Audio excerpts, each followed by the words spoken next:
But first, in the wake of last week's mass shooting in Santa Fe, Texas, a familiar call for common sense gun reform is coming from Democrats.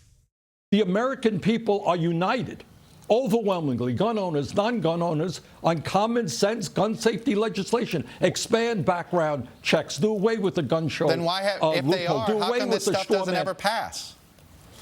It's a three-letter word. It's the NRA, and it's Trump and the Republicans who don't have the guts to stand up to these people, and that's pretty pathetic. Connecticut Senator Chris Murphy went even further. In a tweet, Murphy blames gun rights supporters in Congress for giving a green light to would-be shooters who pervert silence into endorsement. Murphy is one of Congress's loudest voices supporting gun reform after 20 children and 6 adults were killed at Sandy Hook Elementary School in his state in 2012.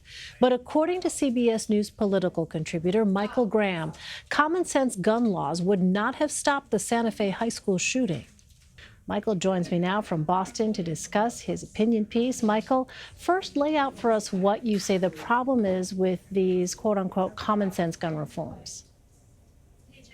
Well, the problem, in a sense, is political because when people talk about items like expanded background checks or the infamous gun show loophole, in the wake of an incident like Santa Fe, where it would have literally had no impact whatsoever, that sends a message to pro-Second Amendment people that what you're talking about isn't really what you're talking about, that what you're really talking about is drastically restricting gun rights for law-abiding citizens, and that's why you're making these kind of nonsensical, comments. And I think in a lot of ways, Santa Fe was, in addition to being a horrific crime, the worst example for the pro-gun control side, because the guns that were used are widely available. In fact, I quote my piece of CBS, President Obama saying that back when he was campaigning with Michelle, she said, if I lived in a rural place in Iowa, I'd want a shotgun to protect myself too. Well, the shooter used a shotgun. He used a .38 caliber handgun, very common.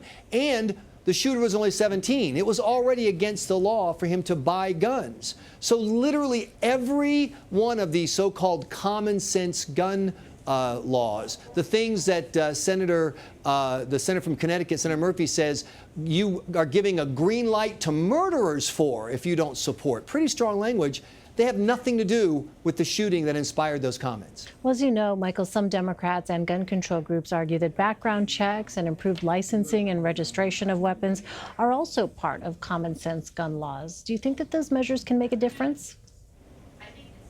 Well, that is the question. I mean, there are two kinds of gun crime, and I think this is something that happens. I was actually on NRA TV earlier today, and I got an earful from the Second Amendment folks. They're very unhappy with that green light comment in particular.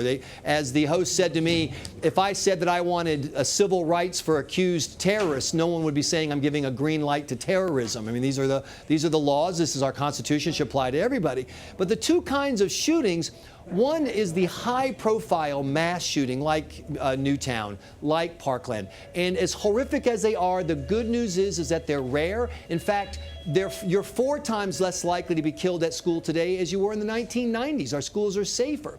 And then you have the day-to-day crime. And supporters of the Second Amendment say that they want to see the focus on the day-to-day gun crime, the drug-related crime, the kinds of crimes that are responsible for the vast majority of the 10,000 or so gun homicides a year. The gun control people talk about trying to restrict guns to try to prevent those big but rare incidents. Well, it takes a lot of draconian laws.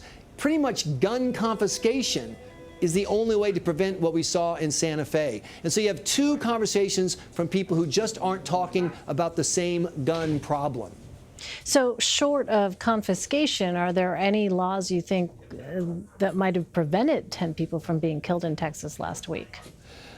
You know, it's interesting. The guns rights supporters want to talk about mental health. And by the way, because I've been talking about this on talk radio for a long time, that's actually progress. There a lot of foot dragging, and it's still there in the Second Amendment community. They don't want any changes because, quite frankly, they don't trust the people on the other side to work with them. They think it's really all about gun confiscation. But now they're ready to talk about, hey, maybe we should have restrictions on people who have mental issues. Maybe there should be red flag laws that say temporarily we're going to confiscate your guns because of a mental issue.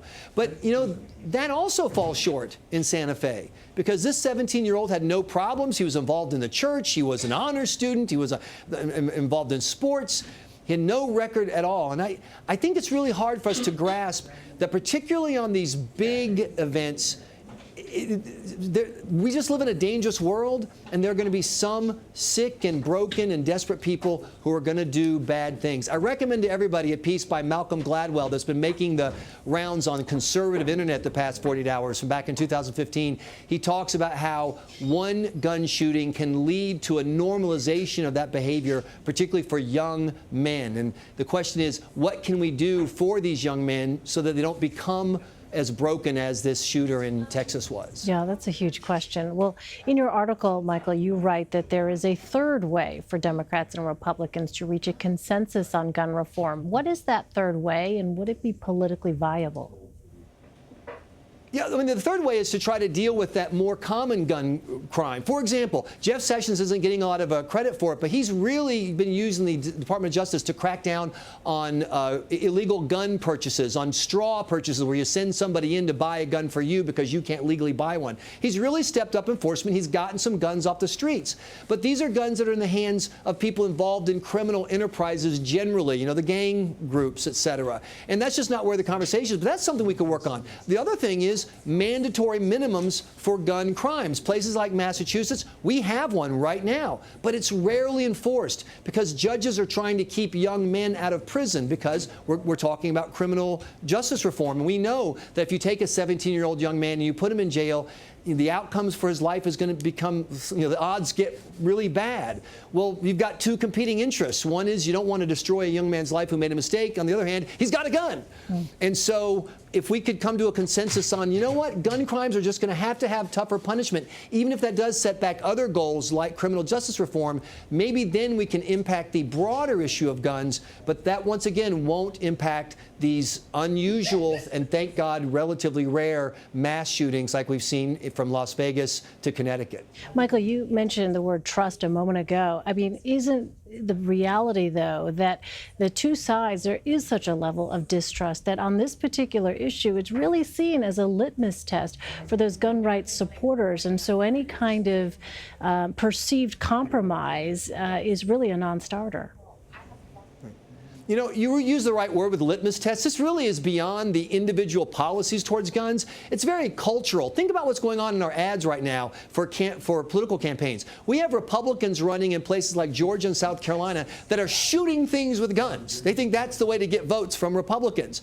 Then we have candidates in places like Pennsylvania who are Democrats who are setting guns on fire and saying, I'm ready to get rid of all guns. They're both not communicating specifically about guns as much as they are about whose team are they on.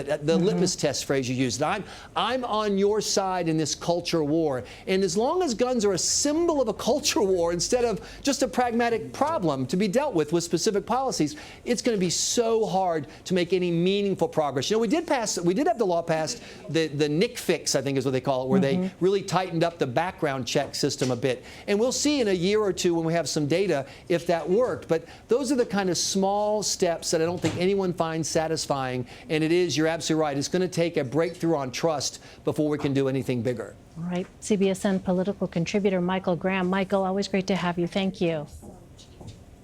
Thank you. My pleasure.